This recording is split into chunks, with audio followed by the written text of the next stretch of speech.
Hopefully it's been a pretty good Wednesday for everybody. It is that time again. We are here for another webinar. Hopefully this will be a pretty educational one. Education being one of our key demographics. We are going to be talking a lot today about AI, kind of what's going on with it, where it came from, what it's doing in the world of cybersecurity. So that's going to be the main focus today. But if I can, there's what I want.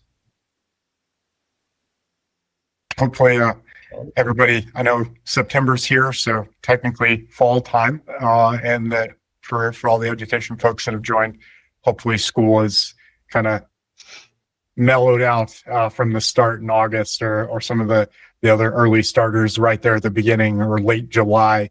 Again, hopefully everything is a little bit more normal, but normal in the education sector is I'm not sure how often. Still pretty weird. Yeah, that occurs. So absolutely. But already, I don't need that. There we go. Hopefully y'all can see that. It's up on my screen, so I think we're good. Cool. I'm going to use that as an excuse to say it's fine. At least we got the AV working at the beginning, so everything else is technology. We don't have to deal with the mystery that is audiovisual. Yeah. Yes. We took an extra few minutes at the beginning to fix the AV before we started broadcasting for a change. We thought we'd try something new. What do you mean we don't test in production? That's crazy. Some would say. We don't associate it with them, though. But alrighty, just to go ahead and get some introductions out of the way, thank you. If you haven't ever been in one of our webinars, or if you've never talked to me or Brazos or Tye, welcome. This is Scinary Cybersecurity. We are cybersecurity experts, but we also dabble in AV, as has been alluded to. We have been around for about 10 years now. We've been operating in cybersecurity specifically with a focus on K-12, higher ed, local government the entire time. We really care what we do to those markets because we find they are classically underserved. And honestly, they have a lot of challenges that they have to get past, namely that they have a lot of risk associated with them for students, users, for staff members. There's a lot of data there. They have a lot of access to a lot of things, but then they don't have a whole lot of budget traditionally. And that can be a really big problem when you have to pay somebody to take care of making sure that nobody can break into your stuff. So that is what we kind of focus on, is we want to be the cybersecurity for those people that are, honestly busy doing the day in, day out of what they do, serving and protecting, their organizations, so we can serve and protect them. So that's a brief overview of what we do. But with that, I will go ahead and kind of knock out introduction of me. I am John Dunwoody. I'm the account manager here at Scinary. So I'm the person that, you're probably going to talk to at least once, probably more frequently than that. There's a lot of people that I get to talk to on a regular basis, and that's really what I'm here for. Is I'm here to talk, to answer questions, to facilitate things. I am the people person. But thank you, Dunwoody. Brazos. Yes, sir. Thank you. Yep. And again, Scinary, we've been around for 10 years, 2015, with that heavy focus on the education and really the public sector at large, which again, a lot of people weren't really focusing on when it comes to cybersecurity companies, especially in the management portion of that. But my name is Brazos Wortham. I'm the Director of Strategic Initiatives here at Scinary. I've actually been here for about 7 years. From looking at the attendee list, I think most of you guys have probably talked to me quite a bit over those last 7 years. I'm glad to continue my interactions through webinars, the podcasts, through coming out and meeting you guys. And just like Dunwoody, a lot of times I'm the other guy that people come to talk to a lot if there's any sort of, and Richard loves to say this. I'm also the partner guy. So if there's any sort of new vendors that we need to integrate with, or just a new set of people that we need to go out and partner with, I'm generally that first point of contact. With that, I'll turn it over to Tye. Yeah, so I'm Tye. I am the Director of Security Operations over here at Scinary. I've been here for about 6 years. I'm the one responsible for the team, responsible for making sure no one's getting into your stuff. I'm not often forwardly facing, but I'm here today to talk about some AI. So hand it back over to Brazos and John. All right. Well, with those out of the way, I can introduce our topic of today, and that is AI, modern shadow IT. So as the name implies, there's a lot going on with AI right now. And one of the biggest risks that we're seeing is kind of a reimagining of what shadow IT is, and how AI has really impacted that. I mean, a lot of terms or a lot of other organizations are kind of calling it shadow AI. Same basic principle here, just a little bit more of connecting the old with the new. But the idea being, there's stuff going on that you as an IT director or as a sysadmin, you don't necessarily know is happening. It's in the shadows. Whereas previously, what we're worrying about is somebody bringing their own device, hooking it up, and hey, now you have a rogue device on the network. With AI, now what we're seeing is who is using ChatGPT and giving information out, and how can that be an issue for you? So that's kind of what we're looking at today. To kind of break it down into specific topics. Here at the very beginning, Tye is going to go through some terms, misconceptions, and hopefully help us set some more realistic expectations on what AI is and how it can best be used.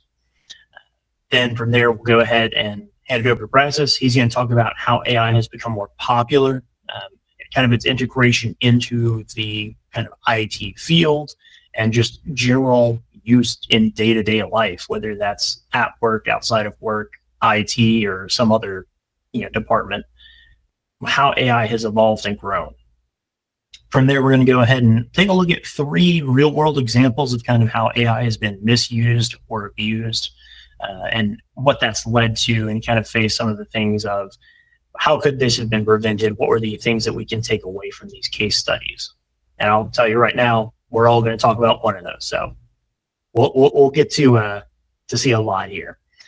From that one, we'll take a look at what sort of steps you can take today that were really going to set you up for success when it comes to AI, in not just what to expect from AI if you use it, but also how can you prevent that AI from being used against you. So we'll take a look at that towards the end, and then as always, we'll finish off with a Q&A. So with that, I will go ahead and turn it over to Tye. Sure thing. All right, so we're just going to kind of go over some definitions and misconceptions here real quick. So yeah, as we go through the session, we want to make sure everyone is clear on what we mean when we say AI, and we're reference a type of learning.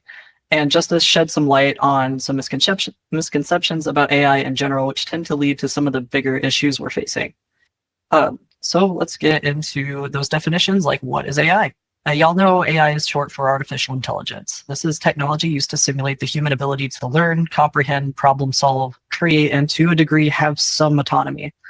AI is meant to assist in things like day-to-day task management or help you brainstorm a concept. They're able to emulate things like human behavior, but they're not actually able to feel emotions. Next up, you've got generative AI, which is the flavor of AI most people are familiar with. This is where you get your ChatGPT, your Midjourney, and most of your chatbots that you interact with.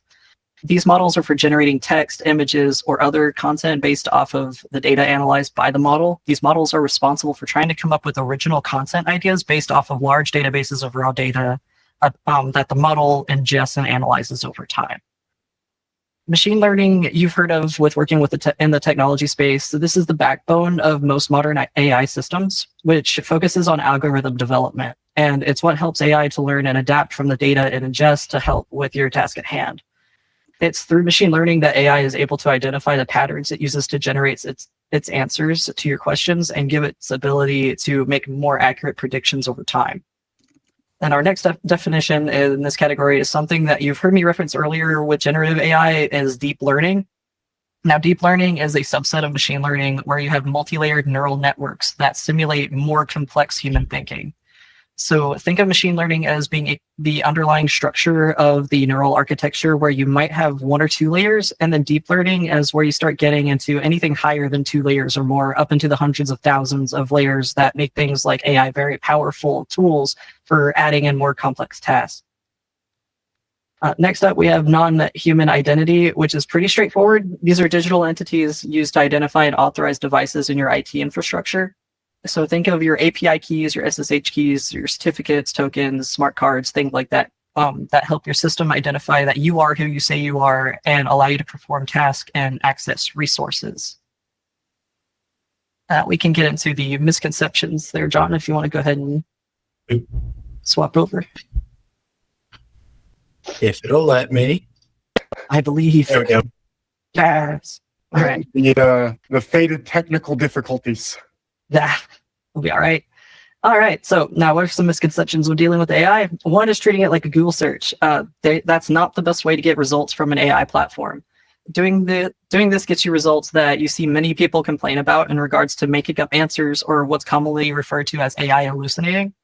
I'm sure you've all seen examples where you just do what I call cold listing when referring to things like this, where you just list out details you're looking for that are separated by commas, like you're making a CSV instead of actually giving an instruction similarly to how you would for a person. And I put great emphasis on similarly. There are some differences that we'll get into here in a bit.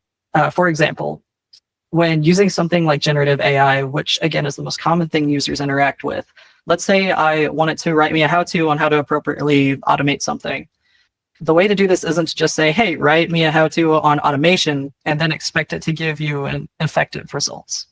You need to tell it exactly what you're looking for. So instead, you would write a prompt stating something like, I'm looking to automate a task where I need updates to run every Thursday at 9 p.m. and give it details about what applications you plan on using to accomplish this task, what the task needs to do in the event an update fails, like export logs to a human readable text file, and basically just tell it a well-rounded and thought out idea of what you're trying to accomplish, which means, yes, you will still have to do some research, but just enough to give the AI a direction to help you accomplish that goal. It's not there to do the thinking for you. It's to help you cut through some of the noise and offer ideas to help guide you to your final product. Another misconception is AI being inherently non-biased because it's a machine and not a person. This is a common misconception because people don't really think about the data that AI is learning from and is also coming from people and is often skewed by the bias of those people. An example we'll get into later is decision-making systems being used in hiring that may unintentionally favor certain groups over others based on biased inputs. This is why it's important to implement diverse data sets and continuously monitor AI systems so we can spot these biased data points and supply data that will either even it out or counter the bias and will give more adequate performance results. And then finally, we have the misconception of AI being to act autonomously. So while AI can mimic human intelligence, it's not capable of individual conscious thought. If you remember earlier in the definitions, I mentioned that it relies on deep learning algorithms to learn from vast amounts of data. That's how AI adapts, is through learned patterns and interpreted data. AI systems require initial programming and continuous updates from humans to learn effectively. They don't possess an innate understanding or consciousness, so human oversight ensures that AI aligns with the ethical standards, societal values, and helps prevent unintended consequences. AI doesn't possess the ability to make nuanced judgments that require empathy in order to make certain decisions. So until we all become okay with Skynet, fully autonomous AI systems are just not something that reliably exists at present. And with that, I believe I'm handing it over to Brazos for his portion. I think I can say pretty confidently, I think most people don't want Skynet. If you ever watch those movies. If anyone has watched Terminator. Some pretty decent movies, at least the originals, or good, at least fun. I'm not sure about full quality, but they were fun. But so what I'm going to cover here, and just as with those definitions, just because as we continue to talk about this topic, we know that in cybersecurity, there is a tendency to just throw a bunch of acronyms and terms around that often people don't fully know what they mean, right? And so you get to listening to these things and you're like, I have no idea what these people are talking about because it's basically Latin. So we really wanted to take some time to define that. And again, through this section and through the case studies, you'll kind of see a lot of those definitions come up. So what I wanted to talk about, and this is really going to be the big, one of the big points here regarding the modern shadow IT is kind of this AI revolution, or really, as the title would say, explosion. It's been crazy. So just to kind of give you an idea, ChatGPT released to the public in November of 2022. So in that time frame, we had 13,141 startups founded with the idea of AI in mind, some sort of core business unit to that startup being AI in some way, right? Now, all 13,000 obviously are going to be different structures or what they're doing. And then this is just from one source. And this is what's publicly reported. Obviously, this isn't even taking into account all of the already existing companies that have AI divisions within them, right? And are really trying to pursue this revolutionary technology that came out. Another thing, which in terms of misconceptions, I do want to bring up here, I know we went past that slide, but I think it is relevant, is how long AI has been around, or at least the term in our pursuit to find AI, or artificial intelligence. And so while the public release of ChatGPT was in November of 2022, actually it's been around for quite some time. Humans were trying to find artificial intelligence, and since we could dream of science fiction, basically, we were trying to get robots to think like humans. Some of the earliest models of this with like machine learning and computers, taking data and actually going beyond that data and making their own inferences from it, was computers playing chess, right? Chess. And I think at one point they were playing, I forget the Chinese game, that was actually a Google DeepMind project that ended up winning there. So we've been trying to get this artificial intelligence thing going for a very, very long time, at least since like the 60s, roughly. Some other kind of data points here is that 63% of IT and telecom sectors are using AI in some form or fashion. So your telco, or if you've got a third-party vendor, internally, they're most likely using AI, same as most people here. I mean, you probably use Gemini or Apple Intelligence because they want to be a little bit different. So it's not AI or artificial, it's Apple, or Claude or ChatGPT. And this is spreading into the business world. In fact, I would say that 63% is probably a little low, but this is based off of surveys in which was taken. And then a study conducted by Varonis, which is a security company here, which surveyed about 1,000 organizations. According to the CTOs of those roughly 1,000 organizations, 99% of them said that they had some sort of sensitive data leaked or exposed by AI tools. Another interesting piece about that survey was talking about how many organizations actually have controls or governance around AI, and it was very little. I think it was something about like 25%, maybe even a little bit lower than that. So while 99% of the organizations think that there was some form of sensitive data loss occurring through these AI tools, only about 20% of them actually had any sort of controls in place to identify that data being lost, right? And so when I'm talking about that and the AI revolution and the explosion and the fact that data is being lost from these tools, is where are all these tools exist? Like, where are they, right? They're everywhere. And so one of the things that we wanted to bring up during this podcast, and honestly, the big reason that we even started talking about this, is that we noticed it internally with some of the vendors that we were using, is the idea that you would log into an app, and this was just this year, really, there was no AI chatbot in it, and then the next day there was. And these are tools that our entire company uses, all the way from like a tier one analyst all the way up to, the CEO. And this isn't inherently an issue. However, the problem is we don't know what that chatbot's security controls are at, right? Or what they are, and who is using it and how are they using it. So, for example, I'll use a school example that I thought of. Is, let's say you had some sort of teaching application that all of a sudden got an AI chatbot in to help teachers or curriculum, maybe create tests or answer questions regarding their platform, or maybe it does an FAQ or something to that degree, just a basic chatbot, but it's being being powered by some sort of AI model in the back end.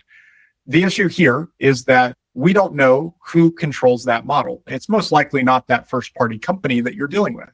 That first party company went and contracted with somebody like a ChatGPT, a Claude, a Perplexity, and they put that chatbot into their software by contracting with this third party vendor.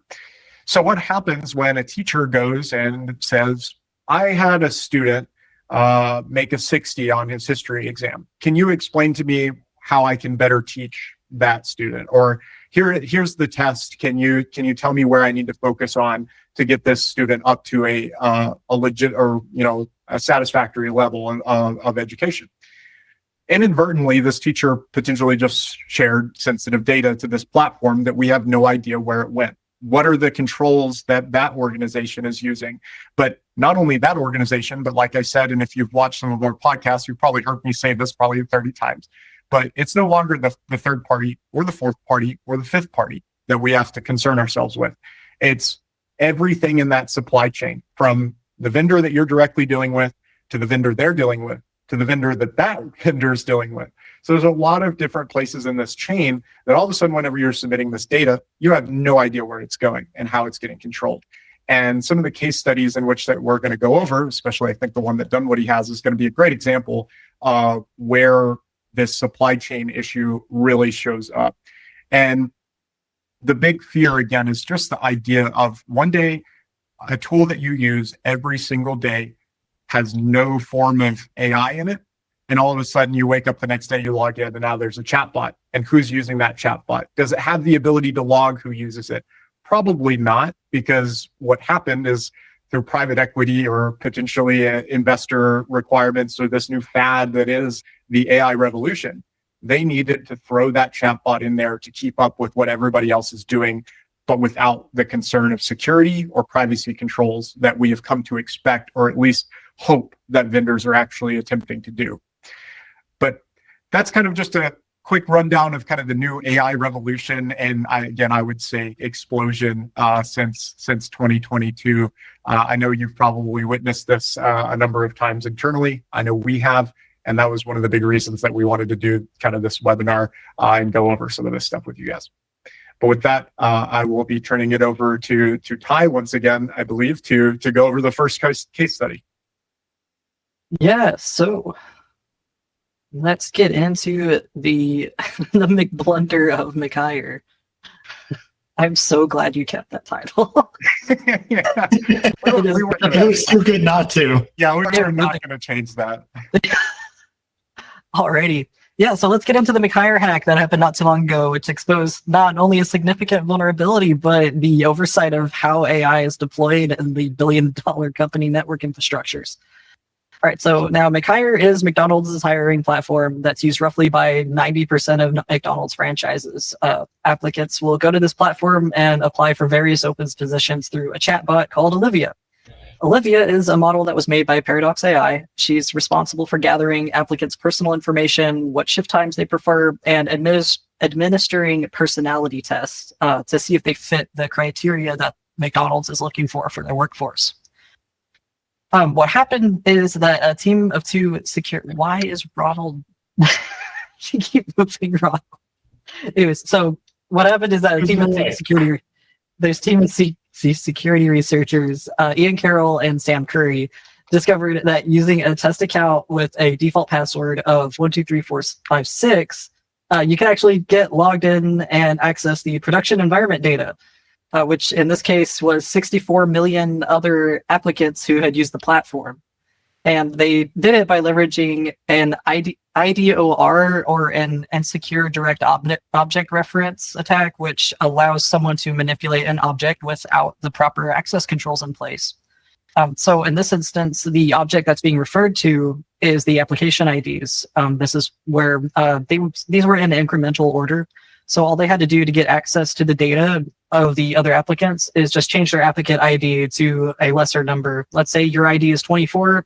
Well, changing that to 23 will get you access to the other previous applicants' data and all their personality test answers and everything. So these attacks are typically prevented by implementing some kind of authorization check and making sure that the object being referenced isn't exposed in such a way that they can be manipulated by leaving them exposed in the URL or by inspecting the HTML of the web page. And this is typically done during the security development stage of building an application. Ultimately, though, this is the result of rushing something into production, into a production environment with little to no oversight to keep up with a trend. What we're seeing right now is companies trying to implement AI as fast as they can without making sure that the proper security and checks for the systems are in place. So now what you're looking at specifically with this platform is strangers that know just enough to be able to get in, poke around, and access the applicant data of over 64 million people that include everything from their date of births, their socials, to their personality test results, and so on. Which the bit about the personality test wraps back around into something I mentioned earlier, which is bias in data sets. These hiring platforms can say, I want applicants based on this set of criteria, and I want you to drop the rest, which results in a hiring bias. It allows for the company to say, I don't want people who answer negatively to this question to be considered, or I only want individuals who are okay with overtime, and similar things of that nature. And I imagine we'll see more instances like this as people dig into how these platforms function, and you'll start seeing more of these biases come to light. And with that, I'll hand it back over to John and Brazos for case 2. Again, one of the things too, and well, this one's a lovely case study that I'll get to go through. But one of the things with kind of the McHire situation, and that is truly the real name that they called that. It was McHire, which is kind of funny. But even though that particular case study there does not necessarily, it's not a public sector tool. It's not something that's used in education unless somebody is looking to go work for McDonald's. You can see how that problem where somebody is rushing to get a tool out without valid security audits or controls, to rush an AI tool into something that was not originally done by AI to either do time saving, cost saving, whatever that may be, introduced a very basic vulnerability to something that controlled sensitive data. So when we're talking about tools that are used for education, where we have a treasure trove of a lot of sensitive data when it comes to students, or public sector, where it may be criminal justice information for cities and counties or sheriff's offices, where if something like that happened, we're leaking extremely important data and protected data through a tool that was just rushed and there's no security controls behind that. So that's a big thing to consider there, because again, even though we're talking about McHire, that is probably something that's very common in the industry. One of those things where you should be thankful a security researcher found before somebody else did.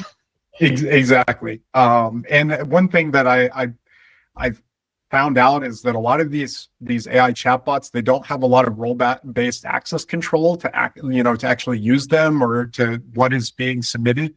It's just an all or nothing thing. If it's just not all, like anybody that has access to the application, where when we're getting into more and more where zero trust is a requirement, that's just not acceptable in a security sense. So what we're going to cover now, though, is code freezes and databases mean nothing to AI. So if you're familiar with any form of coding, or honestly just IT in general, you're pretty aware of how important databases are into basically everything that we're doing. They're the single source of truth for a lot of different applications, and a lot of data gets stored there. And so if you get something where, that is gone, be that through a natural disaster or some form of ransomware attack, or if an AI agent goes and deletes it, we have a major problem here. And so in this case that we're going to go over, we actually did have that happen. An organization called SaaSTR, their CEO or CTO was working with something called vibe coding.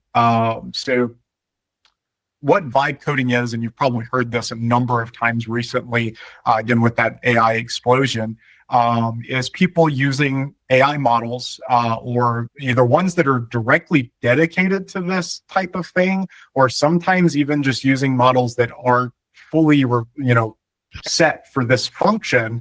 So just as an example, Lovable is one. We Replit, which is what we're going to be talking about in this case study, is another. And then there are quite a few others that are kind of rushing to get that AI coding tool or vibe coding into full production. But some people even use just regular ChatGPT, Gemini, and all these other models to do that.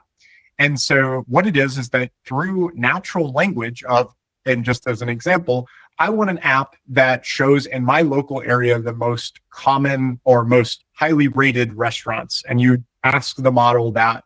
Could we even potentially tell it what code base you want to use or code type you want to use, so Python or C++ or whatever.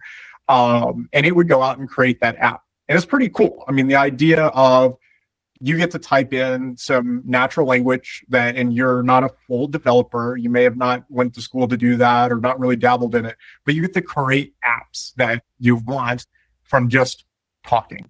Is an amazing idea. And it is truly a kind of a revolutionary thing that we're able to do it. The issue is that what we find is that when doing this, it can have issues.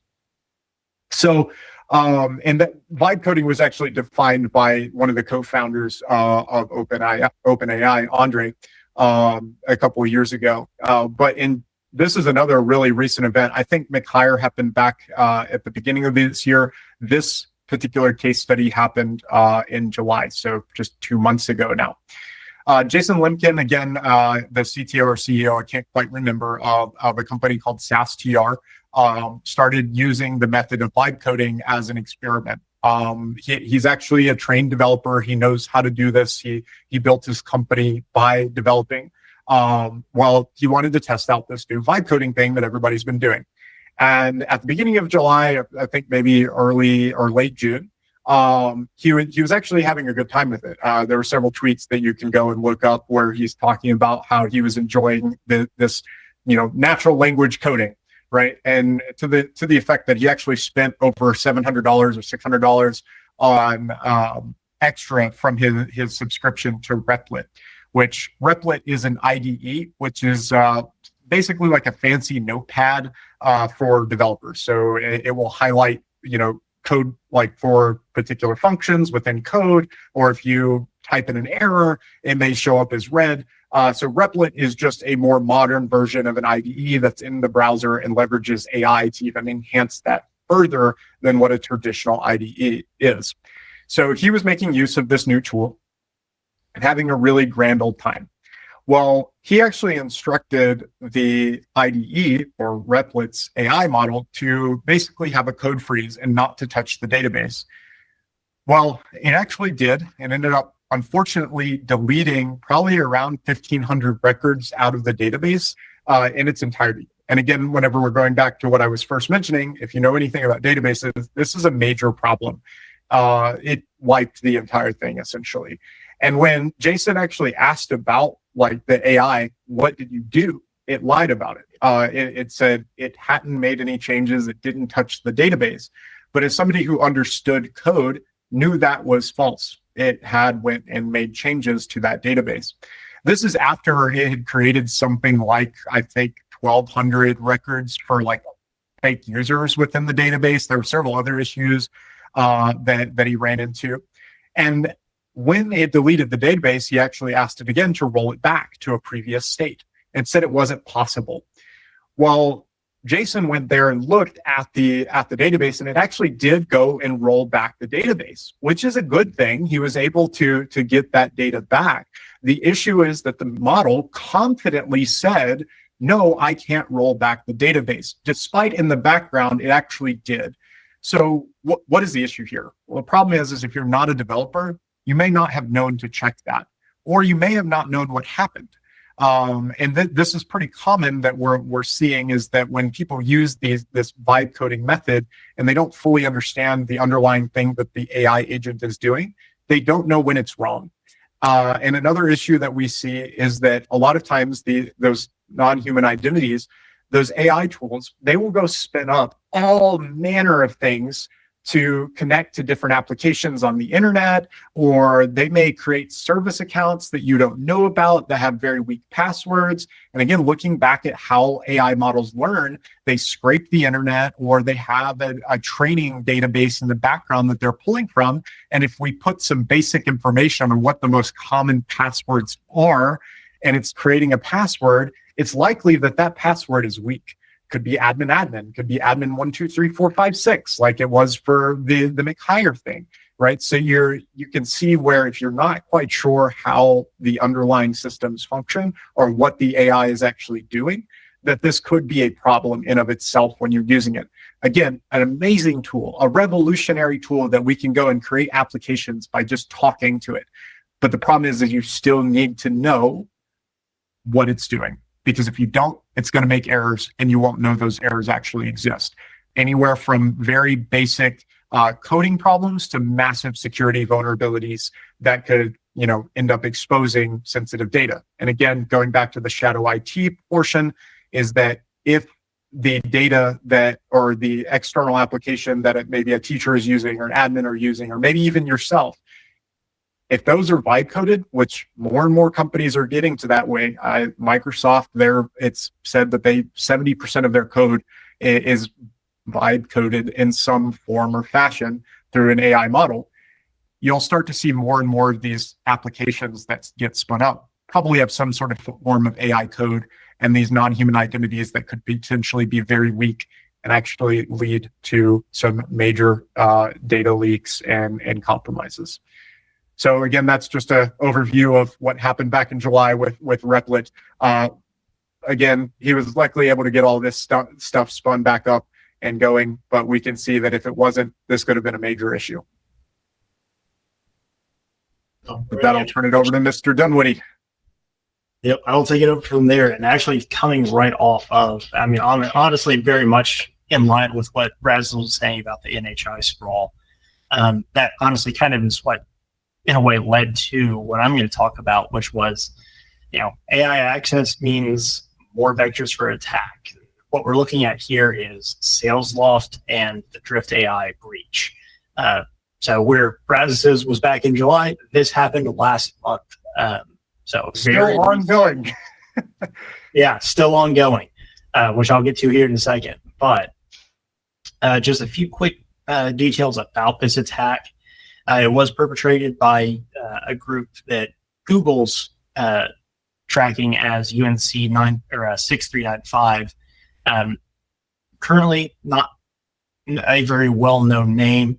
As you can tell, it's not very popular. They didn't have a good PR person on this one, but that's A-okay. They're still a threat.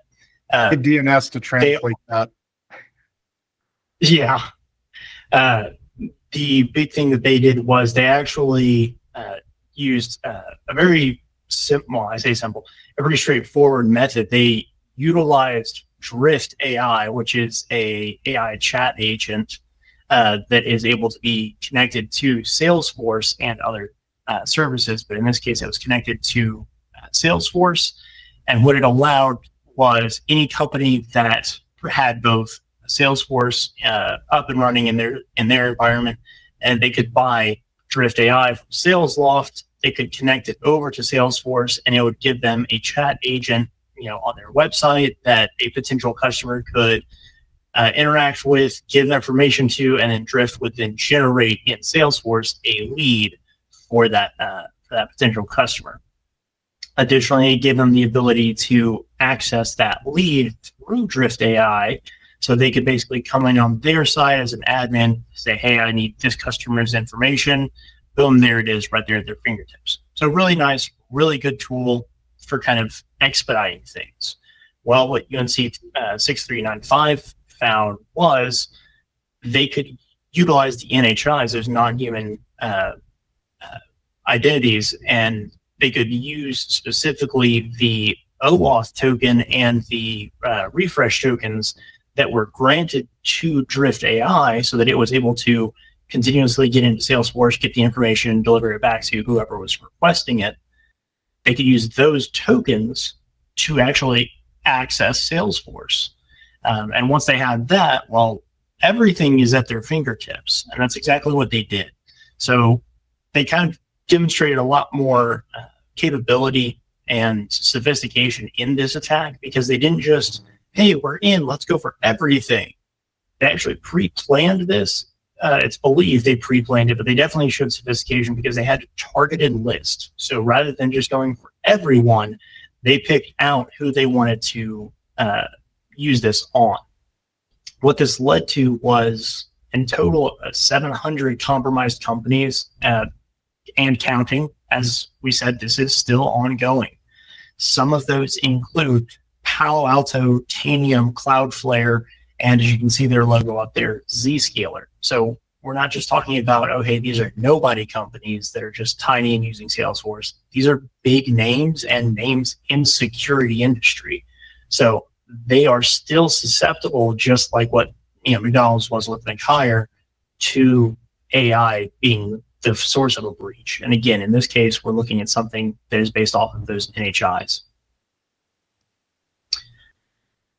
Big things that this is presented with this attack, as AI becomes more integrated, whether it's vibe coded or not, there's no way to avoid it is going to integrate with, in this case, Salesforce.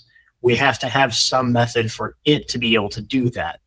If we're going to generate those tokens, they're going to be a potential source of exploit. So we have to be very aware of that. Now, not necessarily that I think that all of y'all are going to go out and develop the next Drift AI, but if we are going to use AI in our environment, we need to be sure that we are aware, what sort of access does this AI have? Are there things that it can access that it doesn't need to? If so, we need to shut that down. A lot of what you'll see with AI tools is they go very broad in what they ask for access to. Reason for this is it's very convenient. If I don't have to nitty gritty, yes, you can do this, yes, you can do that, no, you can't do this. If it's just one single yes, all checkbox, setup is a breeze. But then because setup is a breeze and it has access to everything, now we're in a position like what Drift AI was, where that access can be leveraged against us. So we need to be very cognizant of that. And really we need to keep an eye out, or we need to kind of keep up with zero trust on AI as well. We also need to, kind of keep in mind that we're not just allowing anyone and everyone to access, the AI tool. Keep in mind who needs it and who doesn't. In the case of Drift, while yes, customer facing though it was, did the customers have the ability to, access all of your Salesforce data? Well, if they were, an attacker, they could leverage. But for a general user, no, it wasn't a problem. So good on them for that. But again, it's one of those where we have to be aware of who's going to be using the tool, what are they going to be using it for, and thus what permissions and access do we need to grant that tool? Because that's what AI is. It's just a tool. And then the last thing that I'll leave on here is essentially with this attack, because this is a great example of a supply chain attack, it is exposed to information of, like I said, Zscaler, Cloudflare, Tanium. They have been breached. Now, some of them have come out and said, hey, this is what's been exposed, or hey, we haven't had anything exposed. So they're kind of jumping on that. But this is going to be, honestly, kind of the precedent that we've seen between something like this and what we've seen with, and the name escapes me, PowerSchool. There we go. So in this case, Drift AI was the tool that was used to gain access to Salesforce data. Theoretically, yes, we've seen Zscaler, Tanium, Palo Alto, Cloudflare, they have come out and said, yes, our information was exposed, but also their clients' information was exposed. So it wasn't just, hey, you have information on our CEO. It's you have information on our direct clients. And we're talking actual information, names, addresses, emails that have been confirmed as being taken. So if UNC 6395 wanted to, they can, same thing as PowerSchool, go to the end user and say, hey, we have your data, pay us or it's going out there. So this is the big threat that all supply chain attacks are. We're just seeing that now AI has been the access vector for that attack. So big thing that we really want to keep an eye on. But with that, I will hand it back over to Brazos. Again, I'll say it, walls of robotics, but no, it truly it is not the third party. It's not the fourth party. It could be the fifth party. It could even be the sixth party, and on and on and on with these types of things, because it just keeps going down. And I mean, supply chain attacks have been around for a very long time, but just as more and more things become integrated with AI, that non-human identity sprawl, where AIs are going out and creating different stuff, they're connecting to different applications, they're going in and generating JWT tokens to connect to API endpoints that are also NHI, those GWT or JWT tokens, right? All of those could lead to some form of your organization, if someone is using it, to be exposed to a supply chain attack if that third, fourth, fifth, or sixth party or so forth does get compromised. But what are some of the things that we can do as IT security administration to kind of get a handle on this? And I know with security, these are some things that you see time and time again, but the reason for that is because this stuff works. And we're going to keep, as IT guys and IT security guys, we're going to keep screaming at the clouds until we're completely secure, which probably won't ever happen, unfortunately. But the first one here, which I know no one likes policies, but truly to put any controls in place or to start the conversation, you need to have a policy that's supported by management to start enforcing other controls. And we would highly recommend having some form of AI usage policy. And the reason for this is, again, with the idea that AI is the new modern shadow IT, is that we need to have controls or policies around what end users can use when it comes to AI, because you may very well have in an absence of a control, you need something that you can point to or end users can point to on how they're supposed to act. So let's say that they are using some sort of tool that does have an AI chatbot that's been newly integrated into it. Well, you may not have a control, be that something that blocks access to that AI tool or something that detects the access to that tool, especially whenever it's coming to personal devices. You need a policy that at least points that user to the kind of a guiding light that they shouldn't be using that or potentially shouldn't be using it based on your policies. So this should define, hey, these are the authorized AI apps that we have within the organization, or hey, we don't allow anybody to use these AI applications, no matter how they present themselves. If it's a chatbot inside the tool that you're used to using, Gemini on your phone or Siri on your phone, where we do not allow in our organization those being used.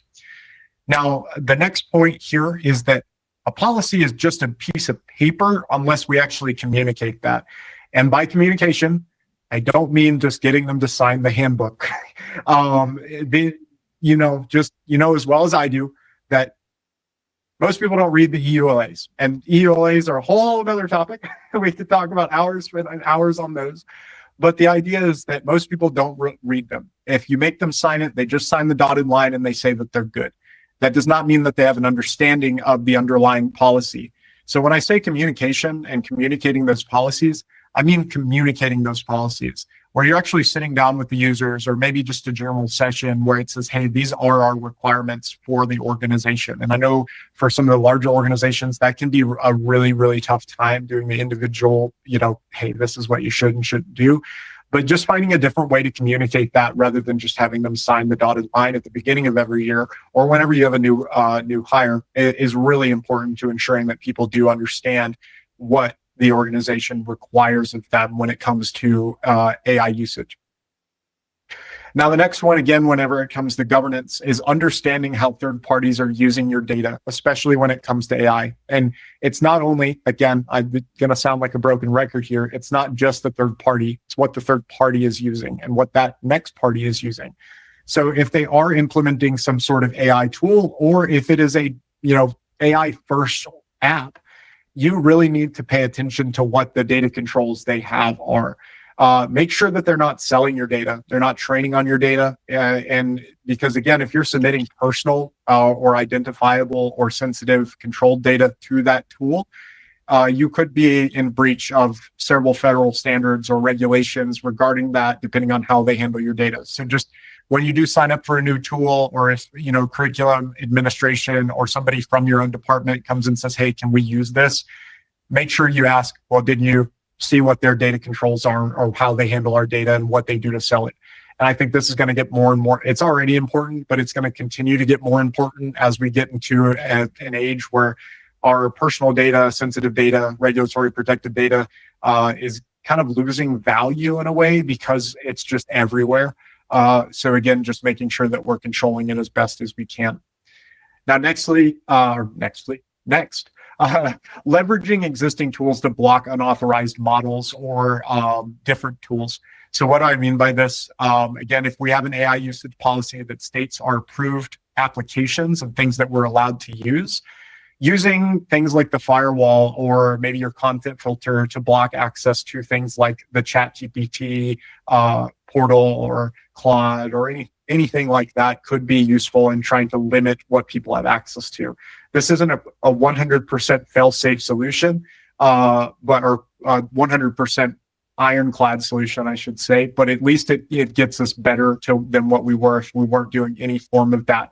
But again, going back, you have to have the governance of the AI usage policy first to even be able to begin this. Because what happens whenever you implement this and say, I'm going to block ChatGPT, and then you've got a ton of users coming up to you complaining about it, but you don't have administrative backing on saying, hey, I was able to do that due to this policy. And then you have to revert that control, even though that control is good and it is secure and would be better for the end users.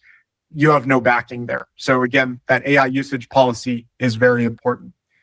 So next, this isn't directly related to AI, but it's something that is really, really important and goes back to policies. So apologies, but data classification.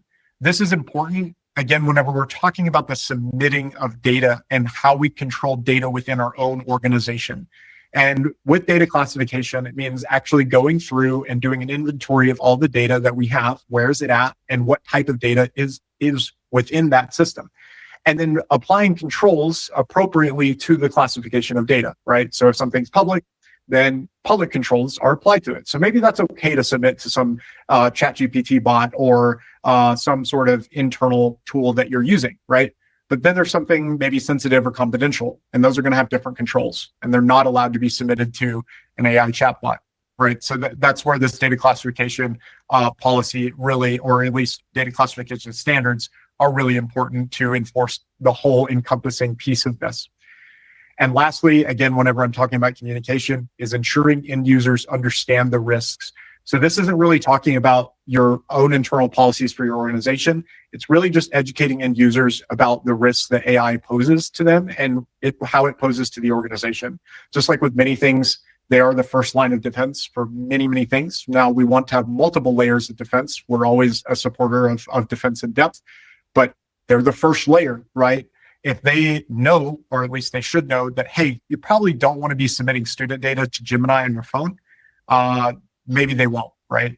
It's not an end-all be-all, but we have to equip them with as much as we possibly can as IT and IT security folks so that we don't have these things occur, right? If we're not taking that step and somebody does it, they can easily say, well, I didn't know. And, well, they didn't know, potentially, right? It's hard to judge intent. But if we did let them know, well, now we know that we let them know. If they were paying attention, that's a different story. But hey, we did our part there. And again, those are just some really quick overview of some AI governance and controls that we can put into place today, or at least take steps towards here in the near future. But with that, I think we have 5 minutes of Q&A for anybody that has any questions that y'all would like to go over before we hop off here. And the Q&A option is down at the bottom. Again, feel free to throw in questions. We'll take those. If we can't get to any of them, or if you're not comfortable with throwing your questions in here, please feel free to email us either at the email that's here on screen, or give us a call. I know most of you probably do have our phone numbers or contact information. So if you just want to send something directly to us, please feel free to. We'd be happy to answer any of those.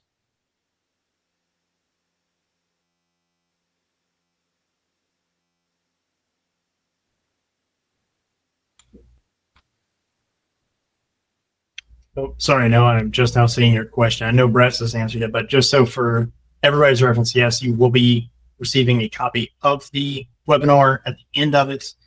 So if there's anything that you want to revisit, or if you want to educate your people on the risks of AI by just telling them, hey, watch this, that works too. We're not opposed. You can also check on our YouTube. It will be uploaded there in a couple of days. So feel free to point in that direction as well. I will say that we had a podcast that kind of talked about this a little bit more in a fun environment as well. A lot of the topics that we did cover in there, we covered here too. But if you want to hear us rant about AI for about an hour again, please feel free to check that out at the YouTube channel. It is a fun time. You'll get to hear me, Richard, Joe, and Mario kind of talk, and I forget if what we had that day in terms of beer, but it was fun. It was a fun day. Mm-hmm. I know I remember I was quite annoyed whenever we did that, because Richard did not tell me about that topic. And I was like, you knew we had a webinar in September that was directly over AI, and you took that conversation. So, mm-hmm. Marketing opportunity missed. Yeah. I just referenced the first time about AI at this webinar. Dang it, we talked about it before this on the podcast. Mission failed successfully. Yep. Well, all right, guys. I think I don't see any questions popping up. But again, if you guys want to send us something individually, or you don't want to put anything in here, please feel free to reach out to us. But with that, I think we're going to go ahead and end it. And again, thank you guys all for attending. And if there is anything else that we can help with at Scinary, please feel free to reach out to us. Take care. See you later. Bye, guys.